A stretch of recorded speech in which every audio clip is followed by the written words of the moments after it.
Hola con todas y todos, bienvenidos a un episodio más de La Dominga, hoy 28 de junio de 2026. ¿Cuánto ha pasado? Por supuesto, seguimos teniendo grandes alegrías en el corazón, pero también una crisis en marcha que no puede ser opacada por los gritos eufóricos de un triunfo. Vamos a hacer referencia a esto en este episodio de La Dominga, no sin antes decirles que hemos pasado este fin de semana realmente muy ajetreados y atareados en la organización política. Hemos pasado muchos de nuestros candidatos y candidatas a los que vamos a presentar en la papeleta en estas elecciones para gobiernos locales han pasado ya su proceso de primarias y seguimos trabajando muy fuerte en territorio, no solamente para garantizar la participación de la Revolución Ciudadana en la papeleta, a pesar de la proscripción, a pesar de las amenazas, a pesar de que organizaciones políticas aliadas han recibido amenazas directas de ser suspendidas, canceladas o investigadas si llegaban a un acuerdo con la Revolución Ciudadana. Pero a pesar de todo eso y a pesar, además, de que muchas de nuestras autoridades locales de la Revolución Ciudadana, que además van a postular para la reelección en muchos de los territorios del país, han sido amenazadas todo el tiempo, bajo la amenaza de allanamiento, de que entran a fiscalía, de que Contraloría está encima y de que hasta podrían ir presos. Todo eso es lo que hemos tenido que combatir y lo que seguimos combatiendo todos los días en este país, donde la democracia ha sido profundamente lacerada. Pero eso no nos baja los brazos porque han sido 8 años de resistencia y esa resistencia se convierte en organización cuando bajamos a territorio y vemos que en nuestros territorios la militancia y la gente están más activos y más vivos que nunca. Por eso es que cuando Rafael Vicente Correa Delgado nos dice hay que nos roben todo menos la esperanza, lo podemos evidenciar en cada territorio de nuestra patria. Y bajo esa esperanza es que, por supuesto, vamos a empezar esta dominga con nuestro espacio de reflexiones. Habíamos dicho que mientras estemos en la etapa futbolera y del Mundial, vamos a hacer ciertas reflexiones sobre el Mundial, los episodios y la participación de nuestra tricolor, porque por supuesto que el fútbol también es político. Tras el triunfo épico de Ecuador ante Alemania Italia el pasado jueves 25 de junio y más allá de la retórica populista de dar vacación forzada a un pueblo que ni siquiera está en condiciones de seguridad para disfrutar un feriado, caben algunas reflexiones. A lo largo de la semana, los seleccionados ecuatorianos fueron víctimas del escenario social en las redes sobre la base de un constructivo perverso, la vigencia del racismo. Ener Valencia fue objeto de memes acusatorios y burlas de toda índole. Se volvió a escuchar la perorata que pregonaba blanquear al combinado nacional. Después de la victoria, un escondido remordimiento, pero la ignominiosa campaña contra la negritud ya había cumplido su cometido. Saludamos esta gesta deportiva. Esa entrega de corazón en la cancha y las palabras del director técnico argentino Sebastián Beccacece, quien invocó la fraternidad citando a Bolívar y San Martín. En medio del festejo y con premeditado olvido, se ignoró la efemérides que debe estar siempre presente en nuestra historia, el natalicio de Eloy Alfaro Delgado, que vino al mundo un 25 de junio de 1842 en Montecristi, Manabí. Podríamos decir, saltando el tiempo, feliz cumpleaños, viejo luchador. Y una noticia devastadora, la cual ha provocado la solidaridad de todas y todos nosotros, los terremotos en Venezuela. 200 años después del llamado Gran Terremoto de Caracas, acaecido el 26 de marzo de 1812, la desgracia se cebó con el pueblo venezolano. Estudios históricos refieren hechos curiosos. Tanto en 1812 como en 2026. Fueron en realidad dos movimientos sísmicos y miles de réplicas. Nuestra expresa y manifiesta solidaridad con el pueblo de Venezuela, patria del Libertador y nuestro amado Mariscal Sucre. A propósito de esto, hacer un llamado de atención. El alcalde de la capital de los ecuatorianos, Pavel Muñoz, había anunciado casi inmediatamente después de los terremotos que el cuerpo de bomberos estaba listo para despegar hacia Caracas, pero fue después de casi 20 horas de que un documento para la autorización de la Secretaría de Riesgos estuviera en el escritorio de algún burócrata de este gobierno, fue que recién se autorizó la salida del cuerpo de los bomberos. Toda nuestra solidaridad y también abrazamos a nuestra compañera representante de América Latina y el Caribe, Eliana Correa, quien además se ha desplazado ya para apoyar las diferentes tareas de solidaridad en Caracas, Venezuela. Nuestro abrazo siempre a nuestro hermano pueblo, a nuestra República Bolivariana de Venezuela, nuestro abrazo y solidaridad desde Ecuador y por supuesto desde la Revolución Ciudadana. Para entrar justamente al tema del debate del día de hoy, donde vamos a topar varios temas, porque ya les voy a decir cuál es nuestra invitada, vamos a tener nuestra editorial de esta mañana que da paso justamente a esta conversación de La Dominga. Por supuesto, qué orgullo ver a nuestra selección clasificar a los 16avos de final de un triunfo histórico contra Alemania. La Tri nos regala una alegría inmensa, ganada a pulso por el talento y sudor de nuestra selección. Pero cuidado, ecuatorianos y ecuatorianas. Una cosa es el orgullo en la cancha y otra, muy distinta, la vergüenza demostrada desde el palco presidencial. Mientras el país se desangra en una crisis de seguridad sin precedentes, con apagones, desempleo y familias enteras migrando por desesperación, el presidente Daniel Noboa prefiere gobernar desde los estadios de Estados Unidos con el celular en la mano, un video en redes y su hijo en brazos. Y nos dice, al equipo nunca se lo suelta. Pero el problema, presidente, es que al pueblo usted lo soltó hace rato. La receta del gobierno ante el dolor popular ya no es la gestión, es el circo. Nos recetaron un libreto de manual populista. Bajar el precio de la cerveza quitando impuestos durante el Mundial y tras el pitazo final contra Alemania, decretar un feriado nacional improvisado, pan y circo, o mejor dicho, cerveza y vacación. Así pretende Noboa reactivar la economía, con resaca y brazos cruzados. Un día de feriado no recuperable le cuesta al país millones de dólares a un aparato productivo ya golpeado. Reducir el costo de la cerveza no reduce el costo de la canasta básica, ni frena las vacunas de las mafias, ni le da medicinas a los hospitales. Disfrutemos del Mundial, por supuesto. Abracemos a la Tri, pero que los goles no nos tapen la realidad.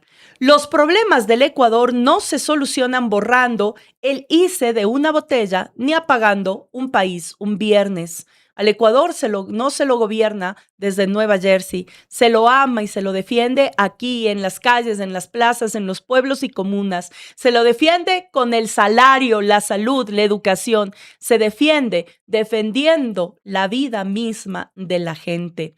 Para topar estos temas, hemos convocado, y tantos otros que están en la palestra nacional, hemos convocado el día de hoy a esta dominga, nada más y nada menos que a nuestra asambleísta por la provincia de Chimborazo y además jefe y coordinadora de la bancada de la Revolución Ciudadana, mi querida compañera y amiga Patricia Núñez, a quien recibimos aquí en esta dominga. Muchas gracias, Pati, ¿cómo estás?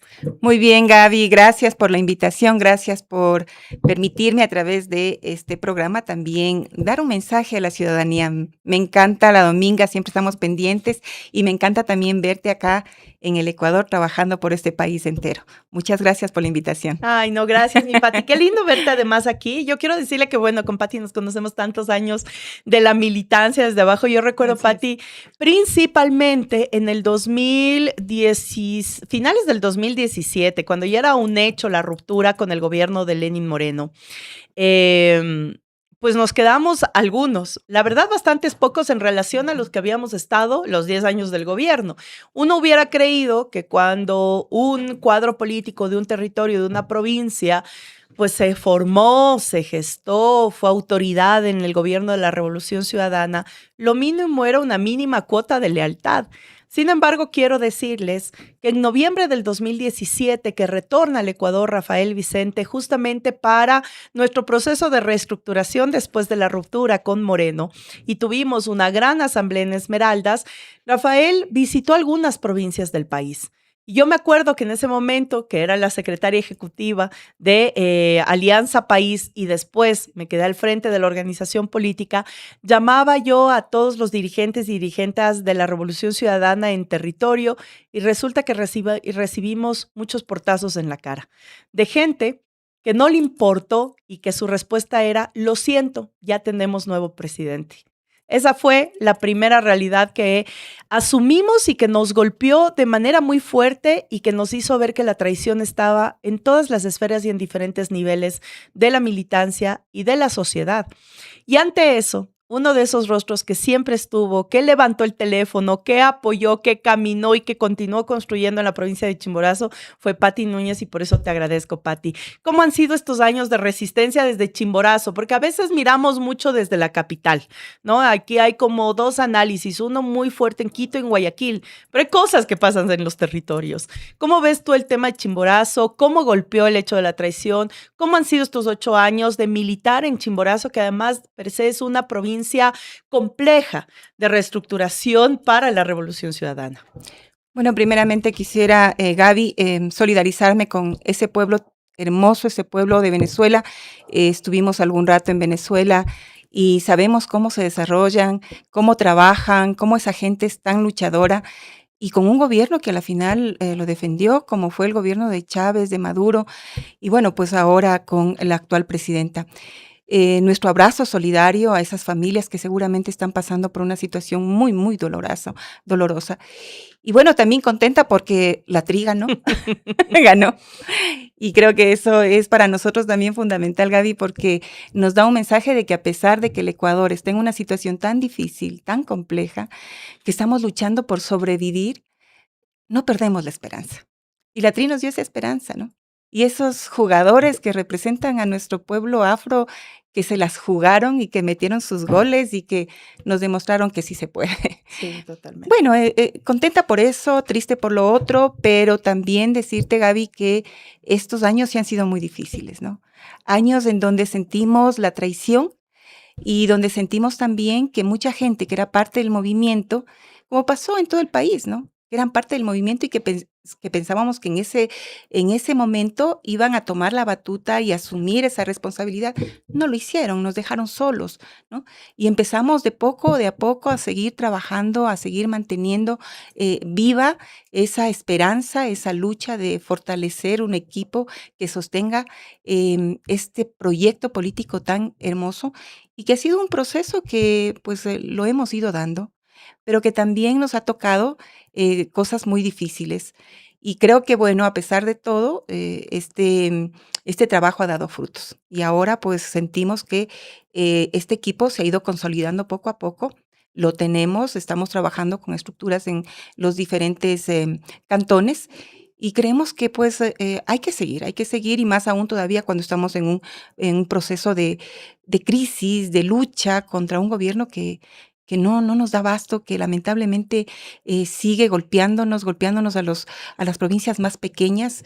Y ahí debo decir, por ejemplo, el caso de Chimborazo ha sido muy golpeado con temas fuertes, como lo que pasó, por ejemplo, en el 2023 en Alausí, con el deslizamiento que se dio y que el gobierno de Lazo no hizo absolutamente nada, que pensamos que se iba a dar paso y a responder con política pública, no lo hicieron. Y tampoco lo ha hecho el gobierno de Noboa, ¿no? En algo está construidas unas viviendas, sí, pero la vía sigue destruida. Han tenido que las comunidades, mirando que el gobierno o el Estado no asume, han tenido que asumir las comunidades, ¿no? Pero siguen con algunos problemas porque la vía no fue construida, ese tramo no ha sido construida de una manera técnica, han sucedido varios accidentes, varias muertes, ¿no? El ferrocarril se le dejó en manos del municipio, que unas veces funciona, otras veces no. Entonces, sí hay temas que son muy duros para nuestra provincia. Las vías, la vía Valvaneda-Payatanga-Comandá están ya trabajando, pero lo hacen de poco a poco. Incluso hubieron unas quejas de que el material que se está utilizando supuestamente no es el adecuado. Y las otras vías siguen igual. Entonces, y con todas las política pública que se ha implementado, el incremento de combustible, el tema de la inseguridad, nuestra provincia sigue sufriendo. Nuestra provincia sigue siendo una de las provincias más golpeadas en este momento, en este actual gobierno. Y yo creo que eso también es un llamado de atención, digamos, para la población, en el sentido de saber discernir. Una pregunta muy básica que nosotros hemos hecho durante estos años, que es simplemente mide en qué periodo vivías mejor, tenías mejores condiciones de vida.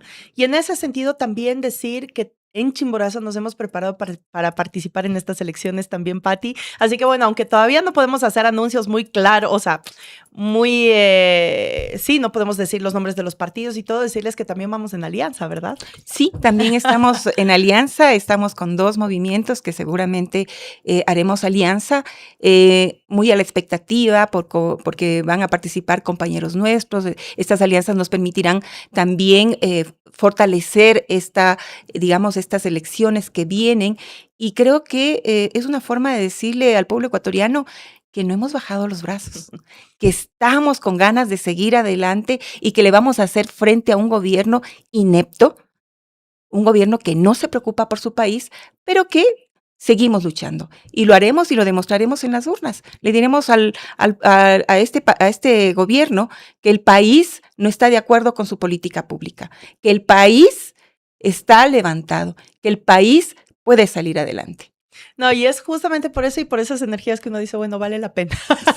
Ahí vamos, vale la pena, porque han sido tiempos muy complejos, pero bueno, vale la pena justamente porque sabemos que hay una alternativa y la alternativa en las urnas va a seguir siendo la Revolución Ciudadana en alianza con otras organizaciones políticas nacionales y locales con las que vamos a construir una alternativa real para salir adelante. Siempre hay esperanza y no podemos perderla. Así que bueno, ahora sí pasamos a este otro ámbito, a este otro monstruo nacional y que además a ti te ha tocado fuerte porque, bueno, yo quiero reconocer que la bancada tomó la mejor decisión en que la coordinación de este periodo, nosotros, eso para conocimiento de todas y todos, la bancada de la Revolución Ciudadana, que es además la segunda mayoría en la segunda minoría, digamos, más bien dicho, en la Asamblea Nacional, nuestra bancada, de la que yo me siento muy orgullosa, hemos dicho, esta es una bancada de la Dignidad.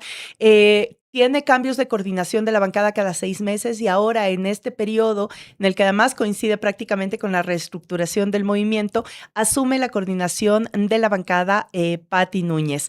Y a mí me encanta, Pati, porque además tú tienes algo que no todos solemos tener, que es una serenidad para tomar las decisiones y también para acompañar. Yo me sentí muy orgullosa y muy contenta cuando de manera unánime la bancada te da esta responsabilidad.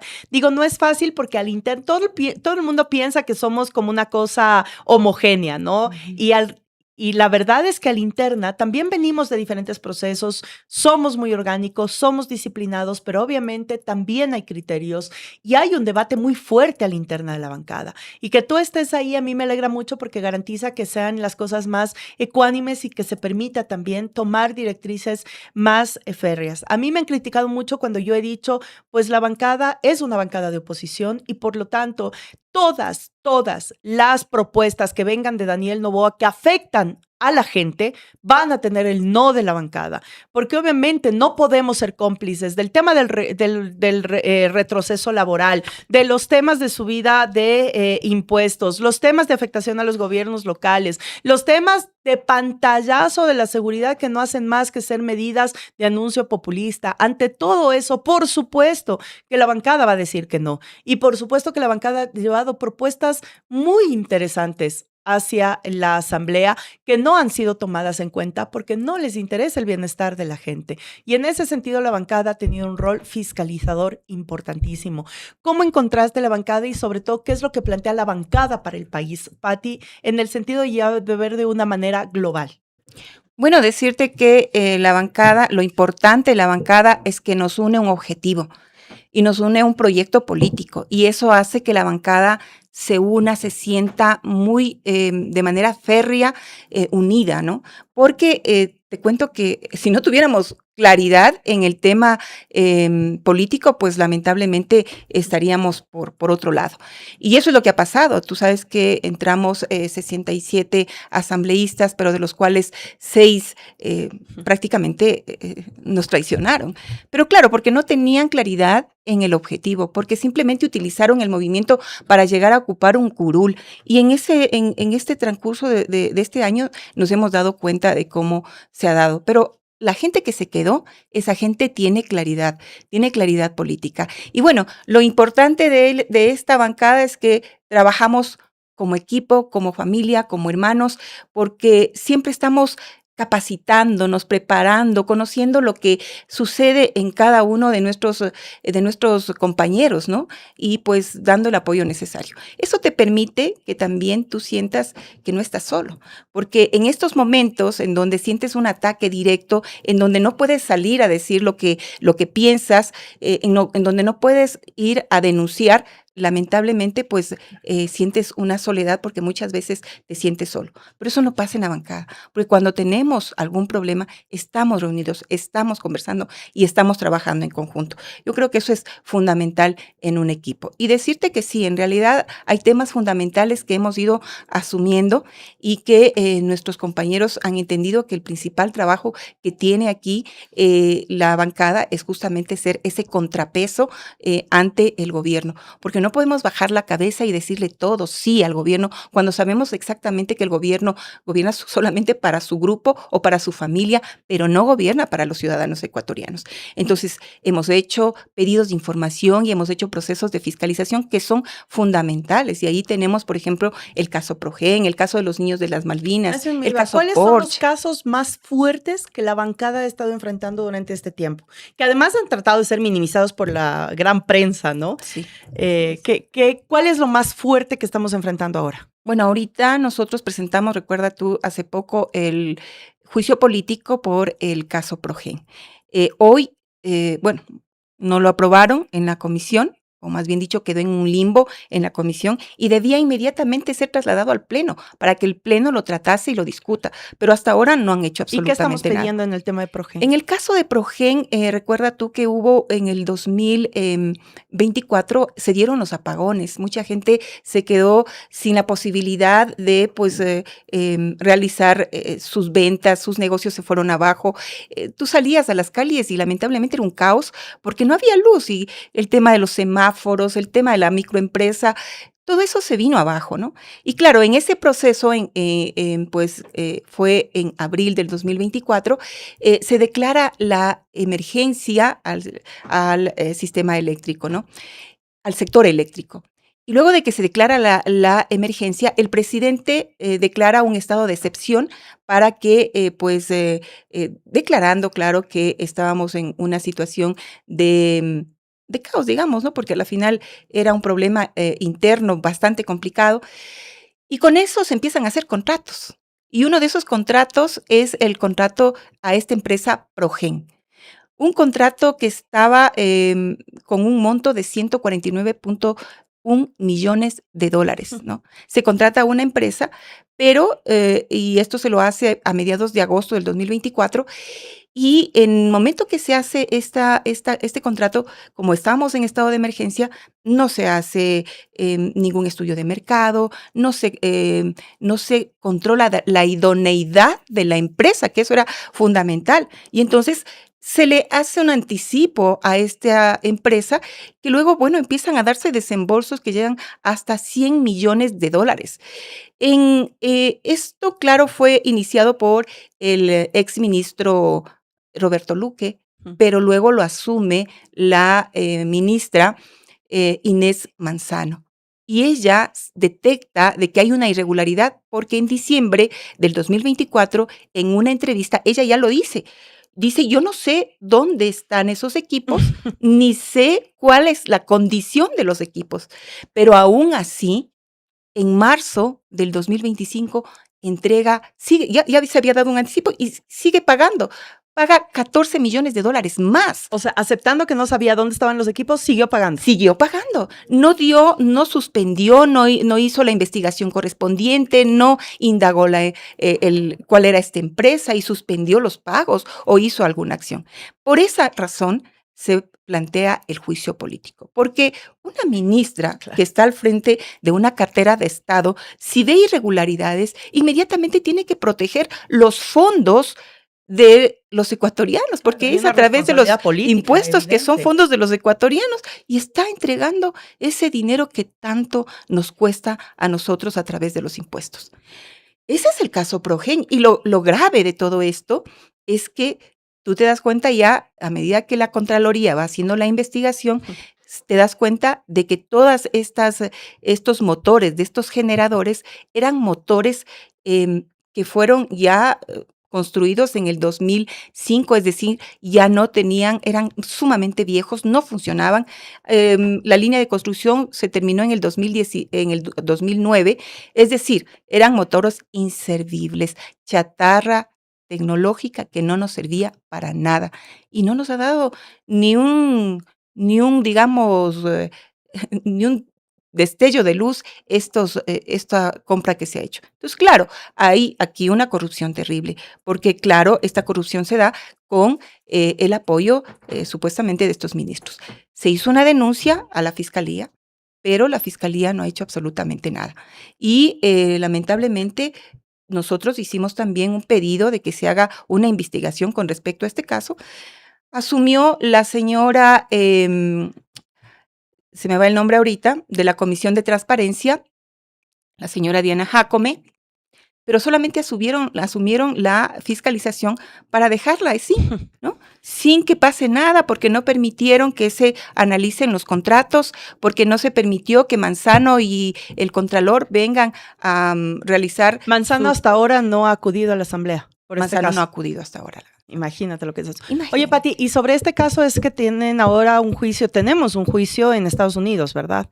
Cáete, Gaby. No es sobre este caso, es otro caso. Planteamos nuevamente otro juicio político. Y este caso es el caso de Austral. Aquí Ok. se habla de aproximadamente, creo que son como 43 generadores em, térmicos que se compró a una O sea, es en empresa base al tema de austral. la crisis energética, pero no en el caso Progen, sino es otro caso Otro que sale caso. a luz. Y está también la señora Mm. Manzano. ¿Por qué? Porque aquí se habla de 90 millones de dólares más o menos que entregaron y pagaron a una empresa austral que te entrega unos generadores, digamos sí, estos 48, 43 me parece que es, pero 30 de ellos ni siquiera son compatibles. Y lo mismo, son viejos porque fueron construidos en el 2000, me parece que en el 2015, 2017, y que son incompatibles, imagínate, no pueden ponerse a funcionar. Entonces, claro, hasta ahora se ha intentado y es que pues se revise esto, pero tampoco nadie O dice sea, entre los nada. dos casos vamos sumando 200 millones de dólares de desfalco Exactamente. al Estado, de lo que se sabe, ¿no? Exactamente, Gaby. Y hay un montón de cosas detrás de esto que sí asustan, porque ¿cómo es posible que una comisión que se encarga de revisar todo el proceso, en el caso, por ejemplo, de Progen, lo califican 100 sobre 100? Es decir, que todo estaba bien. Y claro, no se involucra a quienes deberían involucrarse. Ministros como Roberto Luque, no aparece para nada, ¿no? Entonces, hay otro señor, el señor Goncalves, que no aparecen para nada, ¿no? Entonces, mira, sí es como no solamente la justicia, sino también la misma asamblea a través de estas comisiones que cubren y llega incluso la señora Diana Jacome, de acuerdo a unos videos que se publicó en Ecuavisa, llegan a estar de acuerdo en conversaciones con la señora Manzano para que no se haga la investigación. Imagínate a dónde llegan. Es grave lo que está pasando en el país, Oye, y ¿no? esa es responsabilidad política de Diana Jacome. Ahora lo que Claro. dicen es que ya no estaría en el país, no sé qué información tenemos al respecto. Entiendo que ya ha regresado al Mm, país. No sé, hubo creo que 15 días que no mm. estuvo en la asamblea, pero tiene que venir a dar la cara. Claro, O sea, claro. no puede actuar de esa manera y como que no ha pasado nada y seguir encubriendo a estos ministros, a estas autoridades que lo que hicieron es fue un daño terrible al país. Para que ustedes tengan una idea, con 200 millones de dólares de desfalco, basados en el pretexto de la crisis energética, pagadas a empresas que además no dieron respuesta a la crisis energética, es decir, se pagó, realmente por eso es un desfalco, porque se pagó dinero para algo que no va a solucionar la crisis energética en el Ecuador. Con eso cerca o más de 200 millones de dólares que se sabe apenas en estos dos casos, se hubiera podido abastecer el medicamento básico a hospitales de este país. Así de simple. Estuviéramos evitando la muerte de personas con problemas renales, con diabetes, con cáncer, niñas y niños que están padeciendo en este momento en los hospitales sin medicación. Bueno, eso es a donde está dirigida la política de Daniel Noboa, la nefasta política de Daniel Noboa en este gobierno.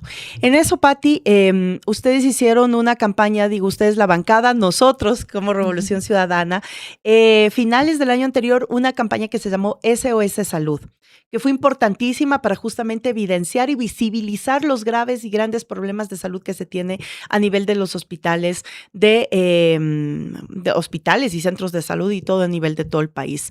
Ahora, nosotros hemos hablado varias veces de incluso implementar un SOS Seguridad. ¿Qué es lo que los asambleístas están informando de sus territorios con respecto al tema de seguridad, que también merece una principal atención? Bueno, sí, debo decirte también que hay varios temas que nosotros hemos dado la importancia que necesitan. El tema de salud, que fue un tema que impactó y que gracias a este proceso de fiscalización que hicimos a nivel de todos los de todo el país, pues cada uno de nuestros asambleístas recorrieron sus provincias e identificaron horrores, Gaby.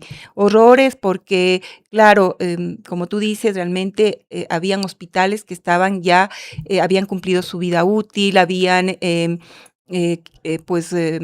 equipos que ya no estaban funcionando, el tema de que se les había quitado pues las partidas, o más bien dicho, se les había retirado a muchos médicos, personal, ¿no? de los hospitales, y claro, y eso provocaba una situación sumamente compleja, y además, ¿no? Algo gravísimo, el tema de las clínicas de diálisis, el Estado no les pagaba, había gente que estaba falleciendo porque no tenían esta atención médica, pero gracias a eso, pues logramos también que el tema de la salud se ponga en la mesa y podamos exigirle también al gobierno. Pero eso no queda ahí, Gaby. Estamos preparando toda una campaña nuevamente para chequear qué es lo que está pasando, si es que en algo la política pública ha hecho algo por estos centros, digamos, que realmente no lo han hecho, pero queremos evidenciarlo de una manera mucho más contundente en territorio. Y por otro lado, el tema de seguridad. El tema de seguridad para nosotros es otro tema muy, digamos, preocupante, porque vemos lo que está pasando en el país. Realmente, solamente en el 2025 hemos visto 9.200 homicidios, ¿no? Hemos visto cómo se ha incrementado la tasa de homicidios, ha llegado a más de 50 homicidios por cada 100.000 habitantes. Y yo no me cansaré de decir, Gaby, en la época de Rafael Correa, cuando tú estuviste con el gobierno de Rafael, logramos bajar la tasa desde el 2007 hasta el 2017, que llegamos a 5.7 homicidios por cada 100.000 habitantes. Rafael, cuando ingresó, la tasa era de 17 cada 100.000 habitantes. El segundo país más seguro del continente. Y fuimos el segundo país más seguro de Latinoamérica. O sea, es algo increíble. Y ahora, claro, vino el señor Moreno, vino luego Lazo, vino Noboa y destrozaron todo lo que es el tema de la institucionalidad, ¿no? Lo destrozaron todo, destrozaron todo el trabajo que se hizo para construir, por ejemplo, los UPCs, los VCs, ¿no? Ahí se construyó el ECU 911, ¿te acuerdas, no? Y cuando hablábamos del ECU 911 era una cosa increíble porque sucedía un accidente y venían los bomberos, el sistema de salud, el sistema de policía. Era una cosa emocionante, ¿no? Yo me acuerdo, te digo una anécdota, yo me acuerdo que eso sucedió justamente donde yo vivo en Riobamba, hubo un accidente. Y cuando salimos nosotros, vimos, qué bestia, estaban todos ahí, pero atendiendo inmediatamente la crisis. Teníamos cámaras en los taxis, cámaras en el transporte público, que nos daba esa tranquilidad como ecuatorianos de salir a cualquier lado. Hoy por hoy, te da miedo. Te da miedo de que tus hijos salgan a comprar alguna cosa en la tienda. Y los UPCs abandonados, sin policía territorial, y si es que de pronto hay un policía en algún barrio o en alguna comunidad, no hay vehículo, no hay motocicleta, no hay gasolina, no hay combustible, no hay llantas. Es desastroso lo que ha pasado y frente a eso han sido varias de nuestras autoridades de los gobiernos locales que han asumido la tarea de apoyar, digamos, al menos en las ciudades grandes, apoyar el tema de la gestión de seguridad, aún que no le compete, porque es competencia absoluta del gobierno central. Y en ese sentido, Pati, también el golpetazo que el gobierno central le da a los gobiernos locales. O sea, si de una u otra manera los gobiernos locales han podido ser la primera línea de atención ante la ausencia absoluta del gobierno, hoy a través de la Asamblea quieren hacer algo que no pudieron hacer a través del cambio de la Constitución, que el pueblo en noviembre les dijo que no, que es alterar el tema de la autonomía de los gobiernos locales descentralizados. Ahora también hay una falta porque las comisiones se cierran tanto que no escuchan y no están escuchando a las autoridades locales. Se pasó las leyes justamente de reformas del COTAD con las justitas, literalmente con un voto. Pasaron esa ley, ahora están en la Corte Constitucional. La bancada ha puesto varias demandas de inconstitucionalidad frente a la Corte, frente a algunas leyes. Pero ¿cómo ves tú este tema justamente de alterar y atacar a lo que funciona? Es como que realmente el gobierno quiere que nada funcione, que como que todo entre en caos. Así es, así es. Y ahí está un ejemplo clarísimo con lo que se estaba trabajando con el municipio de Guayaquil, con Segura EP, que se tenía cámaras de vigilancia y que daban cierta seguridad a los barrios. Un trabajo que lo estaba haciendo un gobierno autónomo descentralizado. Y no solamente es el caso del alcalde de Guayaquil, sino que también el alcalde de Quito, ¿no? Cuando ha estado apoyando también a la Policía Nacional para que puedan hacer su trabajo de control. Claro, lo que pasa en la Asamblea es grotesco porque realmente se aprueban leyes en donde lo que se hacen es quitarles más de $1,000 millones a los municipios, a los gobiernos autónomos descentralizados y entran en un proceso, entre comillas, de fiscalización cuando es una competencia que no les compete, disculpa la redundancia. Eso les compete a los consejos municipales, eso les compete a quien sea la Contraloría, pero no podemos nosotros hacer un proceso de fiscalización a los gobiernos autónomos descentralizados. Lo que vemos aquí es que simplemente es un proceso de persecución a los alcaldes, de persecución a nuestros líderes. Le están persiguiendo a Pavel, le están persiguiendo a Aquiles Álvarez cuando lo han pues encarcelado sin tener ninguna sentencia. Por Dios, lo que está sucediendo con el alcalde de Cuenca, lo que está sucediendo Quitando con derechos políticos a quien van a ganar en las urnas. Exactamente, ese es un proceso de persecución y claro, se ha aprobado, como tú dices, esta ley que a más de que el gobierno les debe $1,000 millones porque no les paga, a más de eso aprueban una ley en donde en esa ley les retiran también $1,000 millones porque les obligan a cumplir esta regla del 70-30 que casi es imposible para los gobiernos autónomos. Para que tengan ustedes una idea de esto del 70-30, porque es muy importante ponerlo, no es algo nuevo, es que ya existía. El asunto es que cambian las normas. Es decir, tú podías poner justamente el 70% de inversión, pero no era solamente el tema de la infraestructura, sino si tú construyes un centro de atención infantil, resulta que para que funcione el centro de educación infantil tienes que tener parvularias. Bueno, ahora lo que hace el gobierno es cambiar la norma y te dice que solamente puedes, como gobierno local, gastar el recurso en infraestructura. Es decir, tú puedes hacer los centros de atención infantil, puedes hacer nuevas escuelas, puedes hacer nuevos centros de salud si quieres, en cooperación, para cumplir el tema de salud. Sin embargo, no puedes contratar docentes, parvularias, médicas, personas terapeutas, personas para la tercera edad, psicólogos, trabajadores sociales para los temas de adicciones. Es decir, te vacían la política pública territorial de asistencia a la población. Entonces, lo que te dice es, tú puedes construir, pero ese edificio tiene que quedar vacío. ¿Cuánto negociado? Se va sobre todo para el tema de las inmobiliarias y las grandes constructoras. Eso es lo que realmente le interesa al gobierno. Así que pilas también con esa atención. Pero Pati, también aclarar un tema. La Asamblea Nacional no tiene competencia de fiscalización sobre los gobiernos locales, sobre las autoridades locales. Pero eso está Contraloría, para eso están otras instituciones. Sin embargo, la bancada de ADN está utilizando la Asamblea Nacional justamente como circo para golpear autoridades locales en plena época electoral. Entonces, ahí también hay una responsabilidad para evidenciar que la Asamblea se está extralimitando en sus funciones, que no le compete, que no puede y que no pueden hacer que la Asamblea Nacional sirva justamente como un nicho de golpeteo ante los intereses políticos del gobierno, que es ir solito en papeleta, como lo hemos dicho de manera reiterada. ¿Cómo están, Pati, para ir cerrando este espacio de conversación, agradeciéndote una vez más? ¿Qué es lo que prevé la bancada? Digamos, porque sí, parecería que ante esto todo fuera turbio y sí es muy duro, es complejo porque además hay demasiados intereses, no solamente políticos, sino económicos moviéndose detrás de esto. ¿Qué plantea la bancada? Justamente como para ayudar o coadyuvar a esta esperanza de la gente, ¿no? Además, considerando que las y los asambleístas también son actores políticos locales, que no es que solamente actúan en la asamblea, que además el asambleísta regresa los jueves o viernes a su territorio y hace trabajo político y está los fines de semana en las comunidades y está en los barrios. Bueno, ¿qué ha planteado la asamblea también como parte de ese apoyo a ser alternativa para la gente, para el pueblo, para salir de esta crisis?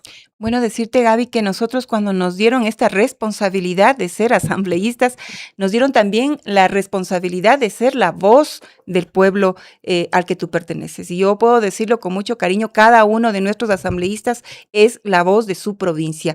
Y claro, inmediatamente que conocemos los problemas que están sucediendo, hemos actuado y hemos actuado no solamente con el tema de fiscalización, sino también con el tema legislativo.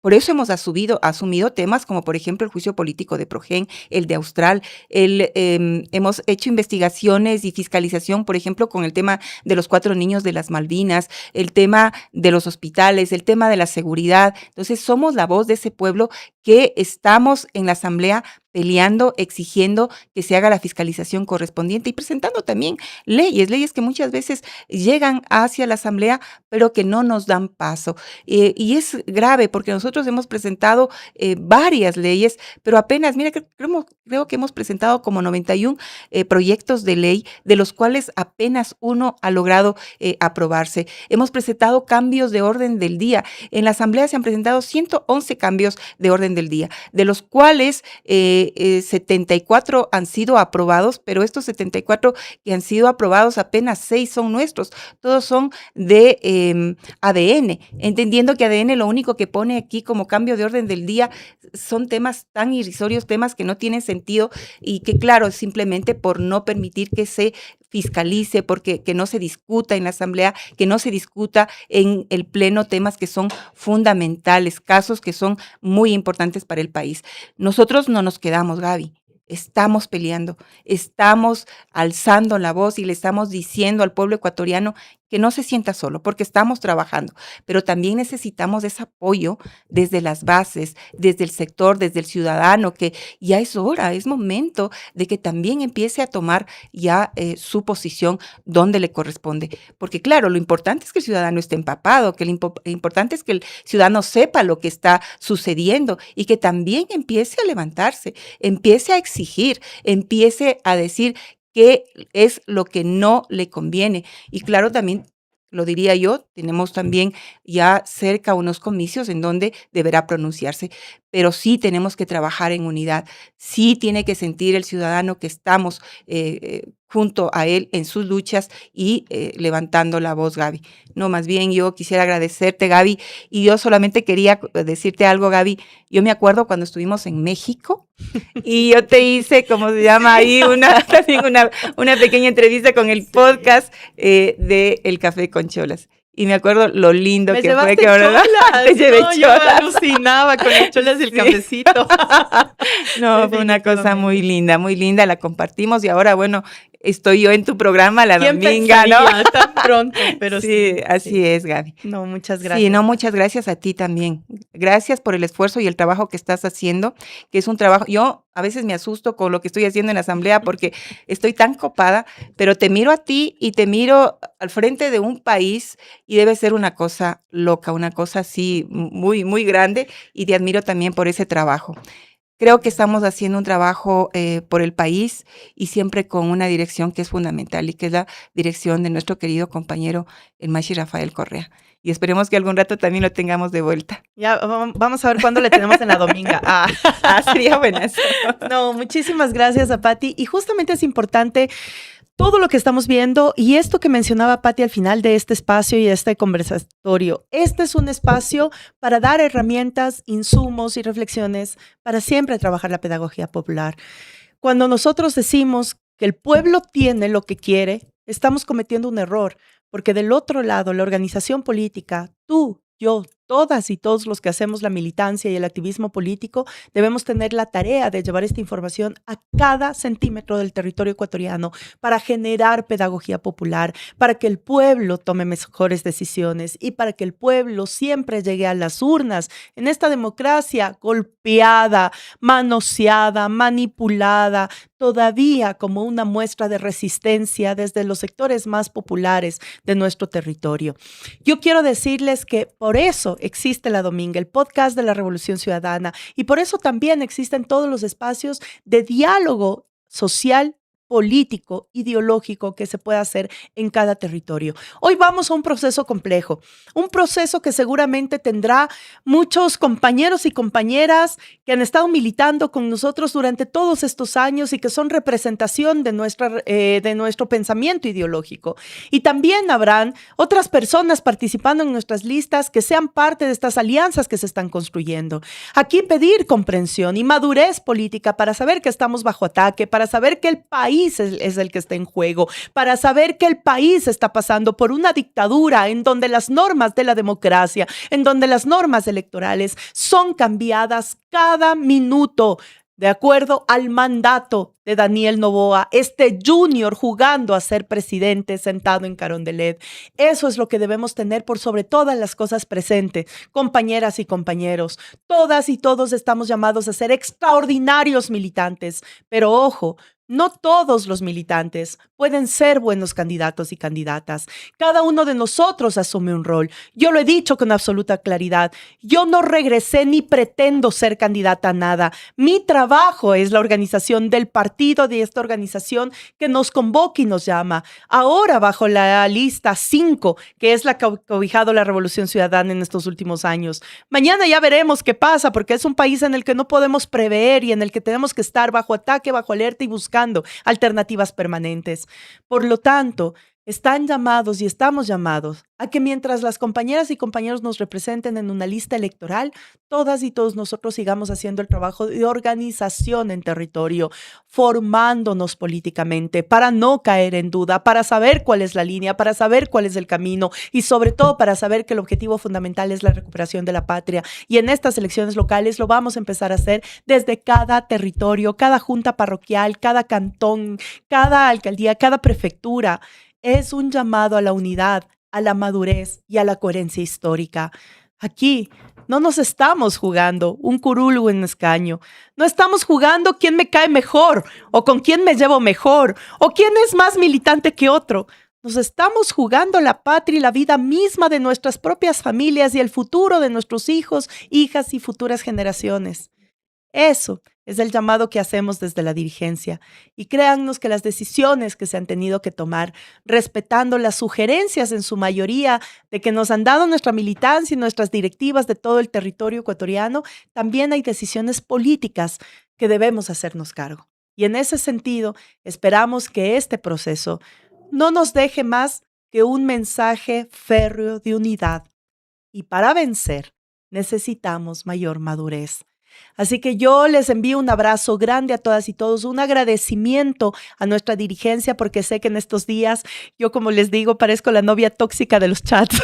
Estoy ahí sobre cada uno de nuestros compañeros y compañeras recordándoles que tenemos una responsabilidad histórica. Y yo quiero agradecer a nuestra dirigencia, quiero agradecer a nuestra militancia, que es el motor fundamental de este proyecto político llamado Revolución Ciudadana. Vamos a salir adelante y vamos a seguir adelante. Así que sí, vendrán anuncios. Yo ya me aterro cada vez que digo esto, porque cada vez que queremos hacer un anuncio importante, algo pasa que nos boicotea, pero vamos avanzando. Y eso es lo que quiero que ustedes tengan seguridad. Tenemos candidatos y candidatas para participar en este proceso electoral. Tenemos organizaciones políticas que nos han cobijado con la mayor madurez también. Y gracias a esas alianzas provinciales que se han estado gestando y tejiendo, porque es la única forma de hacer patria y de recuperar un proyecto posible. Así que bueno, nos vemos el próximo domingo en un episodio más de Nuestra Dominga. No te olvides, todos los domingos 7 de la noche, aquí en este set maravilloso y gracias al equipo tan comprometido y tan cariñoso, al que yo agradezco siempre, de Ingobernables, por permitirnos salir en este otro episodio más de La Dominga, el podcast de la Revolución Ciudadana. Una excelente semana para todas y todos, y así que con fuerza, con fe, con esperanza, con madurez, que esta victoria nos está esperando a la vuelta de la esquina, pero solo lo vamos a hacer juntas y juntos. Abrazo a todas y todos y que viva el Ecuador.